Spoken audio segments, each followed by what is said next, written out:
പടിഞ്ഞാറൻ democratic republic of കോങ്കോയിൽ അജ്ഞാത രോഗം വ്യാപിക്കുന്നതായി റിപ്പോർട്ട്. 60-ലേറെ ആളുകളാണ് ഈ അജ്ഞാത രോഗം ബാധിച്ച് മരണപ്പെട്ടതെന്നാണ് അധികൃതർ പറയുന്നത്.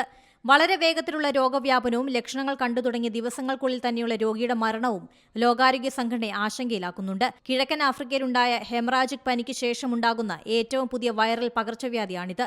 ഇതേ വൈറസിന്റെ ലക്ഷണങ്ങൾ തന്നെയാണ് അജ്ഞാത രോഗത്തിനുമുള്ളതെന്ന് കണ്ടെത്തിയിട്ടുണ്ട്. Ebola, dengue, Marburg, yellow fever തുടങ്ങിയ അസുഖങ്ങൾക്കുള്ള സമാനമായ രോഗലക്ഷണങ്ങൾ തന്നെയാണ് അജ്ഞാത രോഗത്തിനുമുള്ളത്. ഉഷ്ണമേഖലാ കാലാവസ്ഥ കാരണം കോങ്കോയിൽ പകർച്ചവ്യാധികൾ പടരാൻ സാധ്യതയുള്ള മേഖലയാണ്. 5 ആഴ്ചകൾ കൊണ്ട് രോഗബാധിതരായവരുടെ എണ്ണം 431 കോങ്കോയിൽ ഒരു പ്രവിശ്യയിലെ ഗ്രാമങ്ങളിലാണ് രോഗബാധയും മരണങ്ങളും. കോങ്കോയിലെ ഇക്വറ്റൂർ പ്രവിശ്യയിലെ ബൊലോക്കോ എന്ന വിദൂര ഗ്രാമത്തിൽ ജനുവരിയിലാണ് പുതിയ വൈറസ് കണ്ടെത്തിയത്.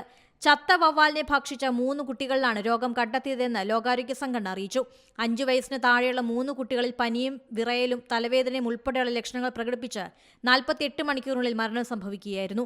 പിന്നീട് ഇതേ ഗ്രാമത്തിൽ 5-നും 18-നും ഇടയിൽ പ്രായമുള്ള കുട്ടികളിൽ 4 മരണങ്ങൾ കൂടി റിപ്പോർട്ട് ചെയ്തു. അടുത്തുള്ള ഗ്രാമമായ ദണ്ഡയിൽ 1 മരണവും റിപ്പോർട്ട് ചെയ്തു. 53 മരണങ്ങളാണ് WHO സ്ഥിരീകരിച്ചത്. പനിയിലും ഛർദിയിലും തുടങ്ങുന്ന രോഗം ആന്തരിക രക്തസ്രാവത്തിലേക്ക് എത്തുന്നതോടെയാണ് ഗുരുതരമാകുന്നത്. ഏറ്റവും പുതിയ വാർത്തകളും വിശേഷങ്ങളും വിരൽ തുമ്പിലറിയാൻ സീ മലയാളം ന്യൂസ് എല്ലാ ഡിജിറ്റൽ പ്ലാറ്റ്ഫോമുകളിലും ലഭ്യം.